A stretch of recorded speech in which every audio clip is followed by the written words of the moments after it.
I need to figure this out, because normally when I'm tracing people's stories, I'm able to find a link with how they're able to, like, because your mentality was just so, like, you can't, is defiant. Do you get what I'm saying? Defiant probably sums me up quite well. My teachers didn't believe in me, and my first manager bullied me. Honestly, looking at the facts, I probably shouldn't have even been successful, but I knew no matter what, I wasn't going to give up.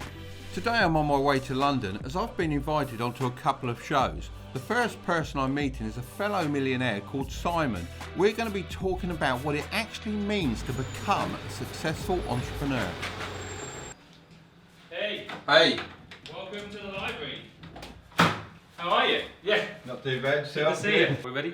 We're good to go, mate. I'll go talk this one, mate. So you're talking into that one, then I'll trigger each camera.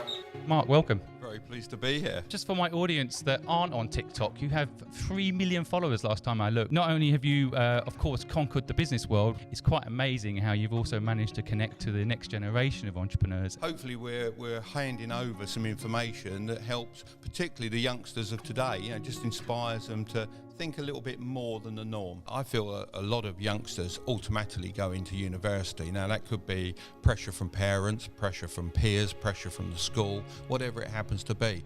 If 50% of those people didn't go to university these days that don't need to go, those are the future entrepreneurs. And I often feel they're going to university and they're having that beaten out of them. Let's face it, when we're kids, if you've got hopes and dreams, how many times do your parents go, be realistic. Oh, you can't do that. You've got to get a proper job. That's constant from the time you're born through to leaving school, because you get it at school. And then by going to university, if you really don't know what you want to do at university, take a year off at least. Do a dozen different jobs. See what you really like. See what's you. And a lot of people don't even realise that. You said it earlier, you're trapped in the matrix, or watch out, exactly how to wake people up. That's part of the reason I'm doing this podcast show, is in the hope that people realise that, if we can do it, anyone can do it. It's possible to do it. It's just a question of mindset. On both of our profiles, we've got multi-millionaires, self-made. You do not seem like someone that's quite, let's say, arrogant about money. You're very humble and very kind of down to earth and real. You work very hard even today. And so, this whole concept of putting it forward as multi-millionaire, it seems like money is still the measure of success for young people. Yeah. What do you think? I think it's still the measure of success for young people, but it shouldn't be. There's a saying that goes something like, do what you enjoy, which is slightly wrong. I think you should enjoy what you do. I know it's the same words, but it's in quite a contrast in the ways of saying it. If you can enjoy what you do, then you're going to be successful, as I say, whether that's in monetary terms, whether that's in life experience. You've got to enjoy every day if you can. We're not here for long, are we? So enjoy every day you can. Absolutely wonderful message. We should make some t-shirts up about that. And that might be on my merch, you never know. It probably is. It probably should be, yeah.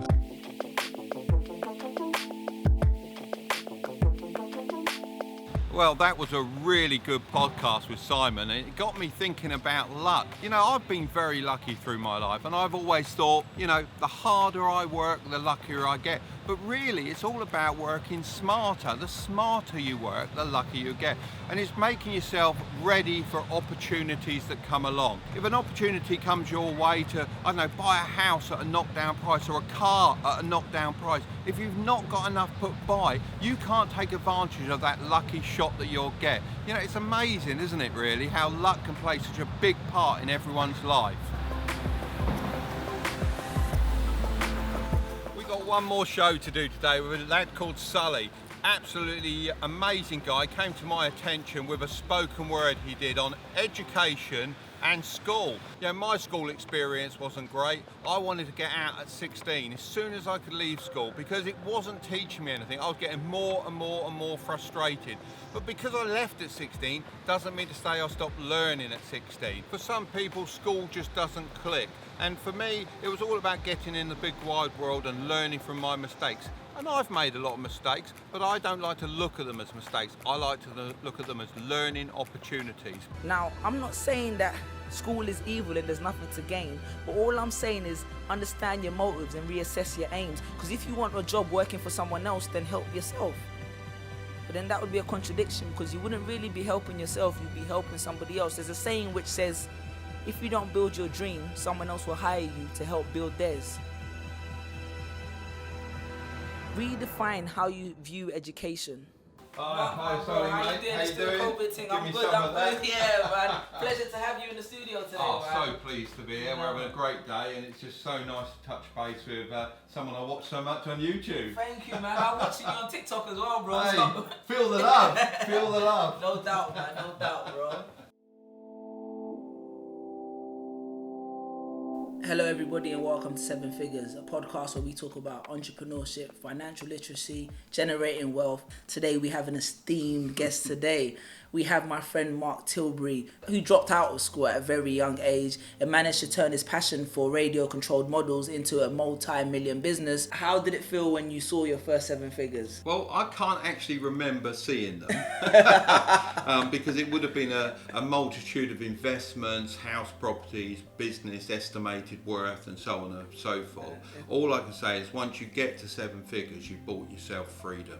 And once you've got that freedom to do what you want pretty much when you want, then that is a really, really good feeling. You know, you're no longer selling your time 5 days a week just to recover 2 days, you know, for yourself. And most people don't even get that now. Most people are doing 6 days a week, only getting a Sunday for recovery, and then having to go back to work. So I find it interesting. I think specifically, like, I came from an African household. Education is paramount, and I'm sure it is like around the environment you grew up as well. Yeah. But you wasn't pressured by your parents to go to school, because I noticed that with your son Curtis as well, who's here on the cameras doing all that stuff. You haven't put that same pressure on him as well. How was that conversation with your parents when you said to them, I don't want to continue with education at this point? I think they were quite acceptant of it. My dad was very much a 9 to 5 What did he sort of work guy. as, if you don't mind me asking? He worked for an electrical company that make electrical connectors. Also very just hands-on. Yeah, kind of. he did end up working for me, funnily enough. Oh, really? Oh, But, wow. I said this to someone earlier that you know, you don't see your dad age. Your dad is your dad, isn't it? You know, you always look at him. Yeah, he's always a hero. Oh, there's dad. You know, he doesn't change. You know, he's solid as a rock. But I saw my dad age over about a 2-year period, maybe even a year period, which is a short period to see someone aging. Yeah. And I had to sit down like we are here and have a discussion and say, Dad, you know, what's going on? You know, you look worn out. And he said, well, they've made 2 or 3 guys redundant at work. I'm having to do all their jobs because I can. The guy who runs the business officially isn't. He's off playing golf. Yeah, because he's And he said, you know, it's getting me down. I said, right, well, leave. He said, well, I can't leave. I've got commitments. I said, well, we'll open another shop. So we opened a shop in Ashford. He ran it until the day he retired. Wow. Where does the TikTok come from? What was the inspiration? You know what I mean? Tell me about the TikTok journey. Well, sort of the inspiration is my son's a videographer and he enjoys doing that, and we needed something so we can work together. And generally on skiing trips, funnily enough, we sit around a table and we're in chalets, so lots of new people, and the conversation keeps sort of going towards business and investments and this sort of thing, and everyone's listening, and I don't notice, you know, you just talk. And you know, Curtis, my son, said to me, he said, look, you know, people are interested in what you've got to say, the experiences you've had.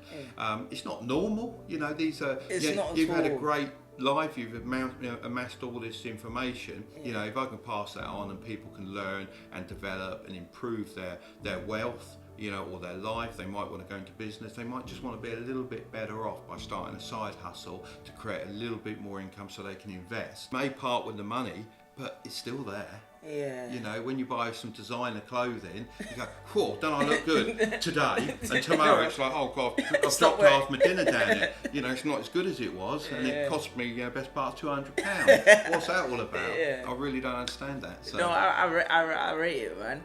So today I have to say this has really hit me. Everything that we've been doing together, me and my son in particular here, doing all the TikTok, the YouTube, and how many people's lives it seems to have affected, and obviously in a positive way. And talking with Sully, you know, he's saying, oh, you've got all these viewers and all these followers. You know, this whole journey is really amazing. You know, neither of myself or my son expected this to grow anywhere near as fast as this, let alone how fast to how big it's grown, even in any amount of time. You know, it wasn't until we started this project that I realised that there's so many youngsters out there that haven't got anyone to ask these questions. They might be an entrepreneur in the making, but school is knocking it out of them, or their parents are knocking it out of them, saying you've got to go to university. There are so many different options for you, and if you've got that entrepreneur spirit, then fan the flames of that fire, because that will take you along for the rest of your life. So I'm going to leave the next video up for you. Don't click on it just yet. Don't forget to hit the subscribe button,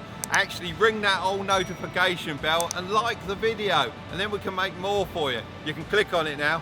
See you later.